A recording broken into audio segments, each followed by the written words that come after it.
ग म म म ग म म ग रे ग रे सा।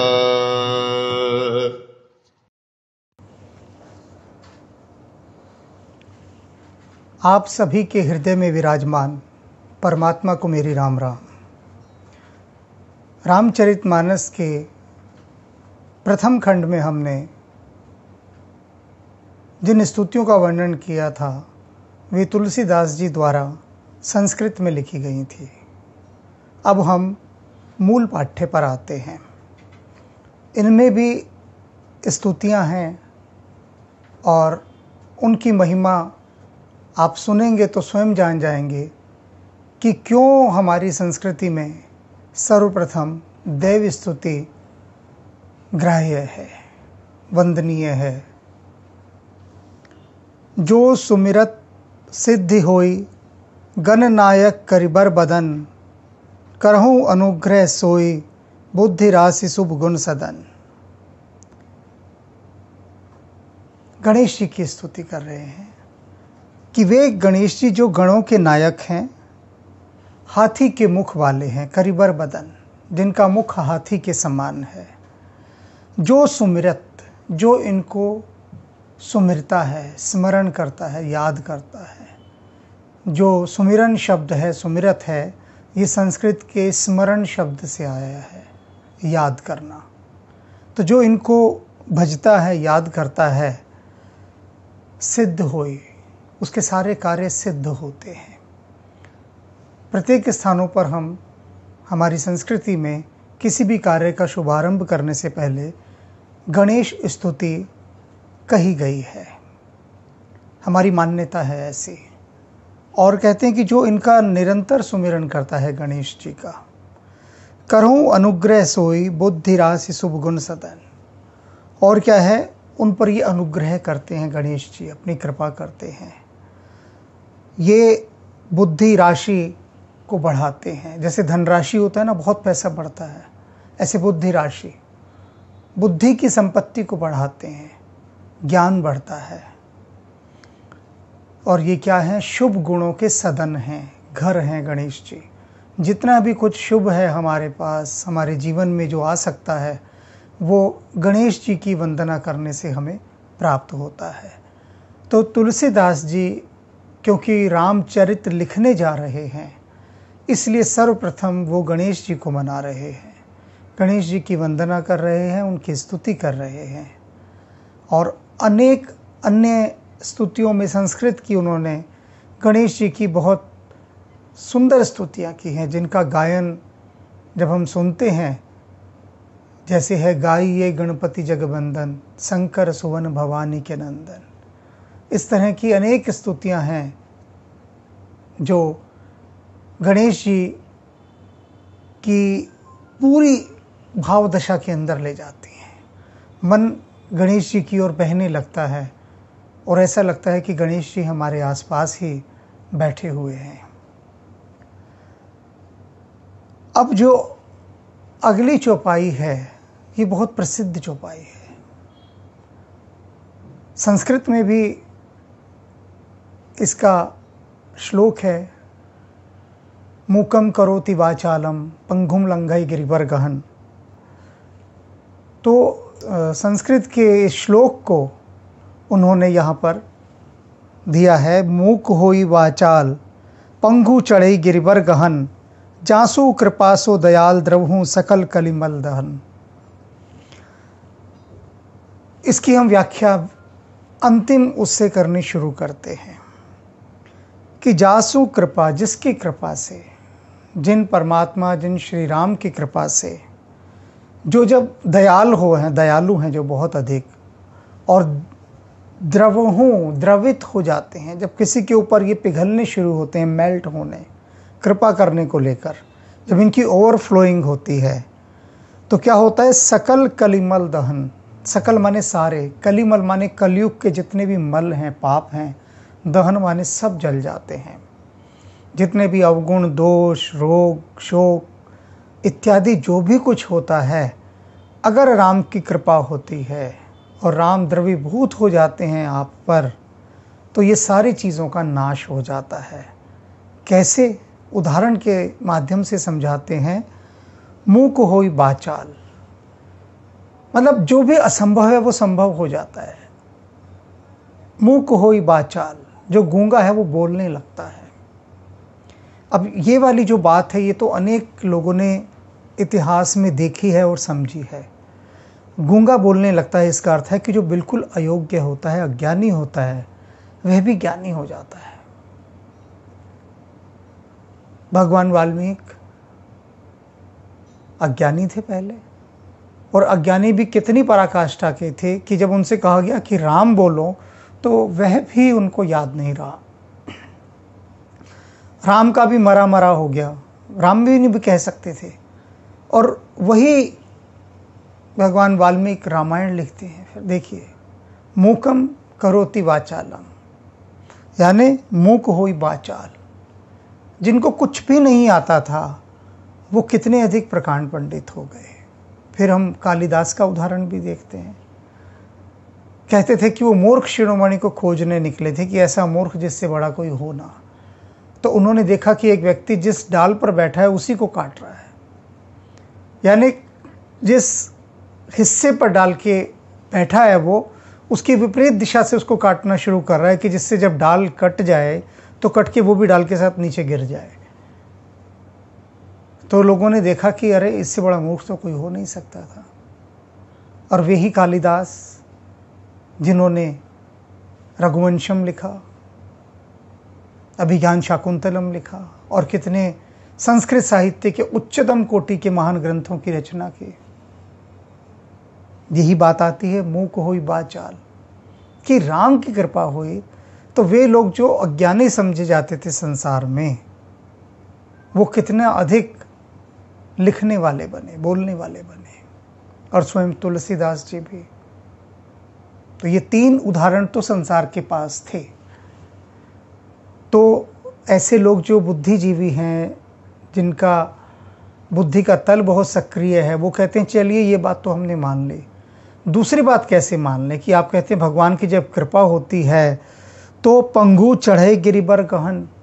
पंगु यानी जो पैरों से अपाहिज है, लंगड़ा है, चढ़ जाता है गिरिबर गहन, बड़े बड़े पहाड़ों को चढ़ जाता है।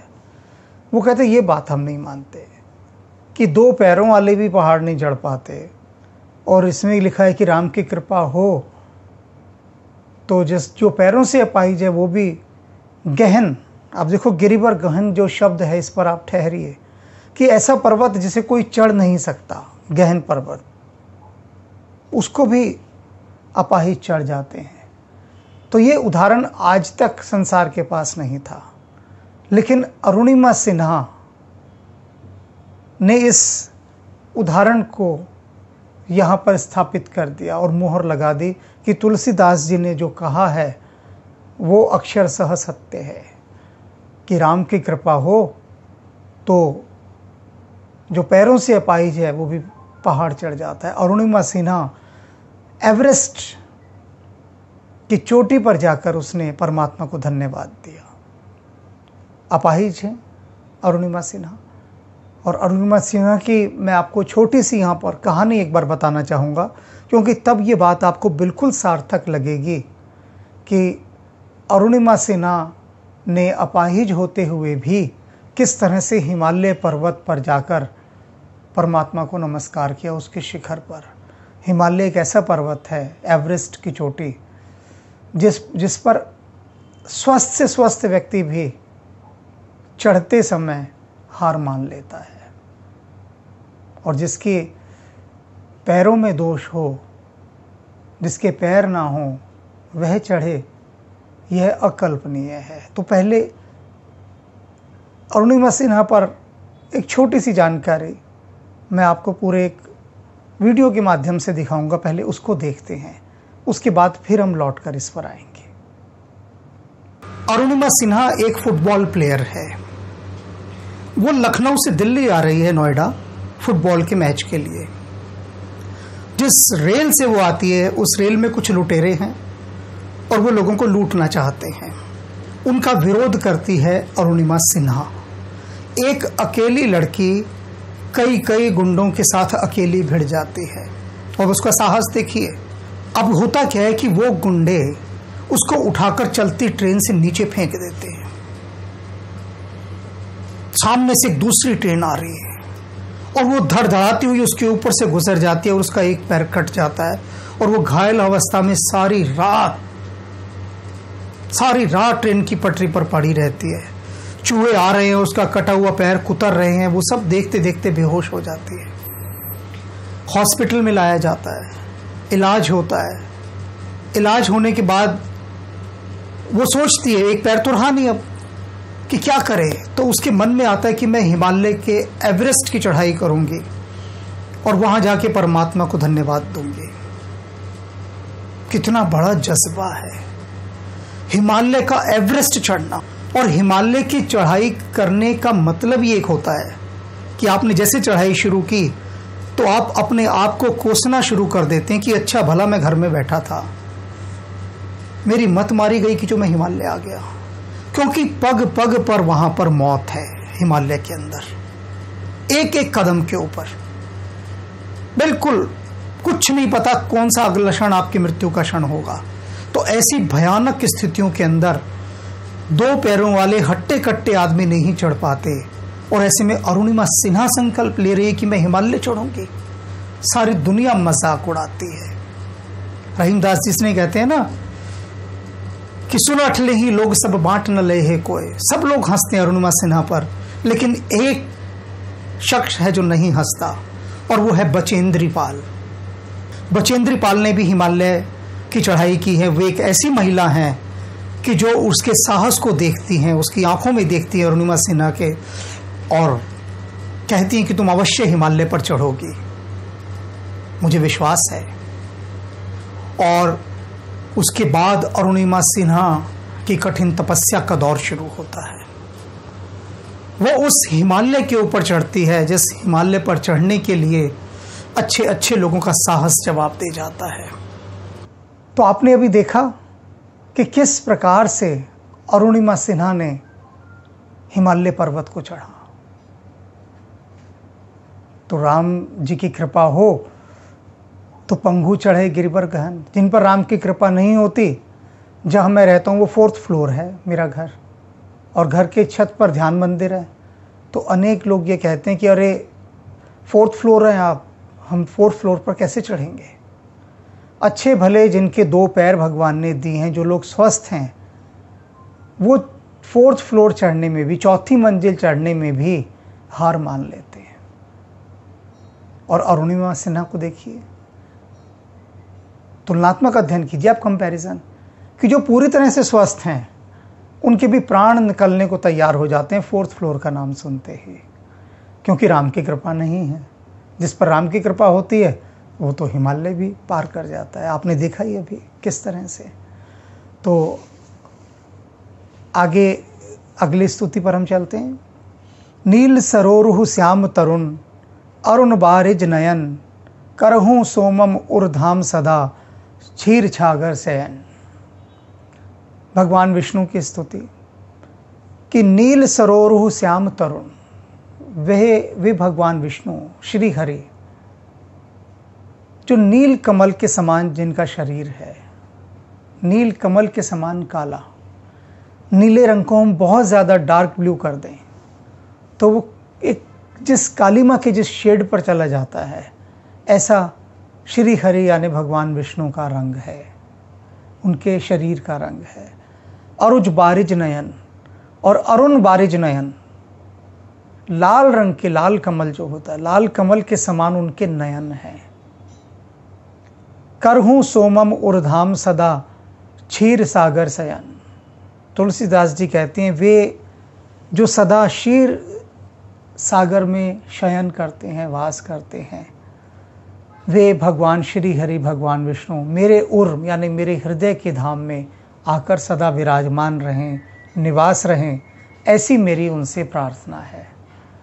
तो ये सभी जितने भी देवी देवता हैं, उन सब के मूल प्रतिनिधियों को वे अपने हृदय में आकर विराजमान करने के लिए निमंत्रित कर रहे हैं, आह्वान कर रहे हैं निवेदन कर रहे हैं, प्रार्थना कर रहे हैं। क्योंकि जब तक दैविक शक्तियाँ भीतर आकर निवास नहीं करती हैं, तब तक किसी भी महान कार्य की सिद्धि नहीं होती। कुंद इंदु सम देह उमा रमन करुणायन, जाहि दीन पर नेह करूँ कृपा मर्दन मयन। अब भगवान शिव की स्तुति कि कुंद इंदु सम देह, जिनकी कुंद और इंदु माने चंद्रमा के, कुंद पुष्प और इंदु चंद्रमा के समान जिनकी देह है, ऐसी पार्वती जी, ऐसी सुंदर स्वरूप वाली पार्वती जी के जो पति हैं भगवान शिव, उमा रमन माने भगवान शिव, करुणा अयन, और जो करुणा के घर हैं, करुणा का सदन है। भगवान शिव अपार करुणावान है। किसी भी जंगली जरा सा फल चढ़ा दो, फूल चढ़ा दो, वो तो उससे भी प्रसन्न। तभी तो भोले भंडारी उनको कहा गया है कि भंडार भरे हुए और भोले इतने, आपकी जरा सी ही भाव दशा से, जरा सी ही भक्ति से वे प्रसन्न हो जाते हैं। बहुत सहज रूप से वो द्रवीभूत हो जाते हैं। जाहि दीन पर नेह करहूँ कृपा मर्दन नमयन, कि जो दीन पर, दीन दुखियों पर बहुत कृपा करते हैं। और क्या है? कामदेव को भस्म करने वाले, विभिन्न प्रकार के जितने भी अवगुण हैं उनको भस्म करने वाले जो भगवान शिव हैं, वे भगवान शिव भी मेरे हृदय में वास करें। तो इस प्रकार से तुलसीदास जी ने इन सभी आराध्य देवों की स्तुति की और उनसे ये प्रार्थना कर रहे हैं कि वे जिस मंगल कार्य को करने जा रहे हैं, भगवान राम के चरित्र को लिखने जा रहे हैं, उसके लिखने में वे सहयोगी बने, प्रत्येक पग पर उनकी सहायता करें। क्योंकि इतने महान ग्रंथ को लिख पाना कोई सहज काम नहीं था, बहुत दुष्कर कार्य था। उस काल के हिसाब से इसको लिखना उस समय, ये अकल्पनीय है। लेकिन राम की कृपा, अभी कहा है ना इसमें कि मूकम करोति वाचालम पंगु लंघय गिरिवर गहन, वही वाली बात आई ना कि उनकी कृपा हो तो बड़े से बड़ा असंभव कार्य भी सहज रूप से संभव हो जाता है। कठिनाइयाँ आती हैं, पता नहीं लगता कब आई कब गई, कुछ भी पता नहीं लगता। अगर राम की कृपा हो तो सारे कार्य आपके बनते जाते हैं। वैसे ही जिस राम के चरित्र को मैं लिखने जा रहा हूँ, मेरे वे सब कार्य सिद्ध हों, ऐसा कहते हुए तुलसीदास जी सभी देवताओं की वंदना कर रहे हैं। अब जो अगले वाले भाग में वे गुरु की वंदना करेंगे। तो गुरु की कृपा भी सबसे बड़ी कृपा है। तो गुरु की जिन शब्दों में वो वंदना कर रहे हैं वे अपूर्व हैं। तो अगले अंक में हम गुरु स्तुति पर आएंगे। 2 शब्द ईशान महेश के बारे में। ईशान जी हिंदी साहित्यकार हैं। इन्होंने भगवान राम और कृष्ण को आधार बनाकर आध्यात्मिक उपन्यास लिखे हैं और लिखते ही जा रहे हैं। इसके साथ साथ ये ध्यान योगी भी हैं, यानी मास्टर ऑफ मेडिटेशन। हिमालय के अनेक रहस्यमयी महायोगियों और सन्यासियों की शीतल छाया में इन्होंने ध्यान योग को प्रसाद रूप में पाया है और अपनी विभिन्न कार्यशालाओं तथा आध्यात्मिक उपन्यासों के माध्यम में से उस प्रसाद को जनमानस में बांट रहे हैं।